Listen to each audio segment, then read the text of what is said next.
दोस्तों, लाखों वर्ष पहले जब इंसानों ने जंगलों में घर बनाकर रहना शुरू किया था, तभी से इंसान झुंड बनाकर रहते चले आ रहे हैं। दरअसल उस वक्त जंगली जानवरों से अकेले में कोई खतरा ना हो, इसलिए इंसान झुंड बनाकर रहा करते थे। और उद्योग विकास के साथ ये झुंड गांव, कस्बे और शहरों, महानगरों में तब्दील हो गए। आज ना तो जंगल बचे हैं और ना ही जंगली जानवर, लेकिन झुंड में रहने का वो भाव हमारे अंदर आज भी बचा हुआ है। इसलिए जब भी हम खुद को अकेला पाते हैं, तुरंत बाहर घूमने निकल जाते हैं, किसी से बात करने निकल जाते हैं या फिर फोन चलाने लग जाते हैं। ये बड़ी हैरानी की बात है कि हम खुद को 2 मिनट भी अकेला नहीं छोड़ना चाहते, और अगर गलती से कुछ टाइम के लिए अकेले बैठ भी जाएं, तब भी हम किसी न किसी के बारे में सोच रहे होते हैं। एक बार वैज्ञानिकों ने एक बहुत बड़ा चौंकाने वाला एक्सपेरिमेंट किया, जिसमें कुछ लोगों को एक बंद कमरे में आधे घंटे के लिए आइसोलेट कर दिया गया। उस कमरे में इलेक्ट्रिक शॉक के अलावा कुछ भी नहीं था और रिजल्ट बड़े चौंकाने वाले आए।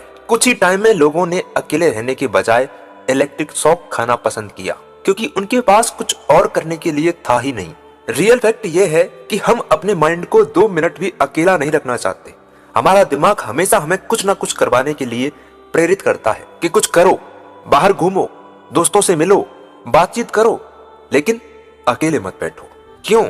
क्योंकि जैसे ही हम अकेले बैठते हैं, हमें बेचैनी होने लगती है। और ये बड़ी हैरानी की बात है कि हम दिन के 24 घंटों में से 10 मिनट भी खुद के साथ नहीं बिताते। हमें चाहिए कोई गप्पे मारने वाला, कोई बकवास करने वाला। आप दुनिया में किसी की भी हिस्ट्री उठा के देख लो, जिसने भी कुछ करके दिखाया होगा ना, कुछ अलग करके दिखाया होगा, कुछ यूनिक किया होगा, अकेले में ही किया होगा। कहते हैं कि बड़े बड़े युद्ध अक्सर अकेले कमरे में लड़े जाते हैं, क्योंकि unique thoughts, unique ideas isolation के बिना आ ही नहीं सकते। Albert Einstein, Elon Musk, Abdul Kalam, Bill Gates, Nikola Tesla, आप किसी भी सक्सेसफुल पर्सन की लाइफस्टाइल को उठा के देख लो, उनके सक्सेसफुल होने की वजह उनका आइसोलेशन ही है। इन सभी लोगों ने खुद के साथ ज्यादा से ज्यादा समय बिताया है। जरा सोचो, अगर वो भी भीड़ की तरह ही सोचते तो शायद भीड़ बनकर ही रह जाते। भीड़ आपको भीड़ बना देती है और हम इंसान हैं।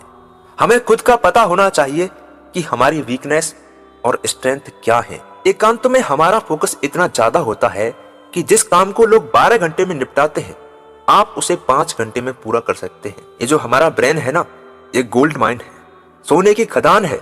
आप इससे जो भी मांगोगे, ये वही दे देगा आपके लिए। जैसा बनना चाहोगे वैसा बना देगा ये आपको। इसी ने आग का आविष्कार किया है, इसी ने पहिया बनाया है, इसी ने कार, मोटर, गाड़ियां, बड़ी बड़ी बिल्डिंग और इमारतें बनाई हैं। Laptop, mobile, computer, PC, robot, ये सारी चीजें इसी इंसानी दिमाग की उपज है। लेकिन हम करते क्या हैं?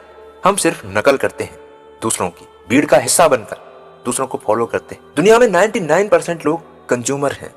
उनको जो भी मिल रहा है बना बनाया, सिर्फ उसी को पचा रहे हैं। ओनली 1% लोग जो है ना, वो क्रिएटर है, जो कुछ नया क्रिएट करने की थॉट रखते हैं, सोच रखते हैं। और कुछ नए क्रिएशन के लिए यूनिक आइडियाज चाहिए, और वो नए आइडियाज मिलते हैं हमें आइसोलेशन से, एकांत और शांत माहौल से। Be alone, that is the secret of inventions. Be alone, that is when ideas are born. एकांत में आपका दिमाग एक सुपर पावर में कन्वर्ट हो जाता है। आप हमारे साधु संतों को देखो, देवी देवताओं को देखो, कृष्णा है, शिव जी हैं, हनुमान जी हैं, महावीर हैं, बुद्ध है, ये सब बैठे हुए हैं ध्यान मुद्रा में, लीन मुद्रा में, क्योंकि ध्यान ही सबसे बड़ी प्रार्थना है, एकांत ही सबसे बड़ी मुद्रा है, और अकेलापन ही सबसे बड़ा अवसर है। अकेलापन आपको आइसोलेट कर देता है लोगों से, लेकिन ये आपको एक अवसर देता है, एक सुनहरा मौका देता है अपने विचारों को एक्सप्लोर करने का, अपने माइंड को खोलने का, अपने जीवन को नई दिशा में ले जाने का। जब हम अकेले होते हैं तो हमारे पास अपने समय को अपने अनुसार ही यूज करने का अवसर मिलता है।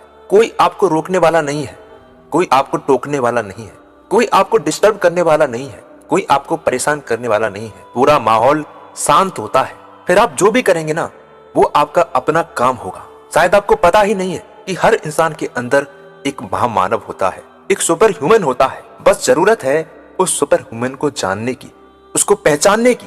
और लास्ट में आपसे मैं यही कहना चाहता हूँ कि अपने आप को इस तरह से तैयार करो कि अगर कोई मुसीबत भी आ जाए ना, तो आप उसे खुद के दम पर निपटा सके। अकेला चना पहाड़ नहीं फोड़ सकता है, लेकिन अगर जिद पर आ जाए ना, तो अकेला इंसान पहाड़ तोड़ सकता है।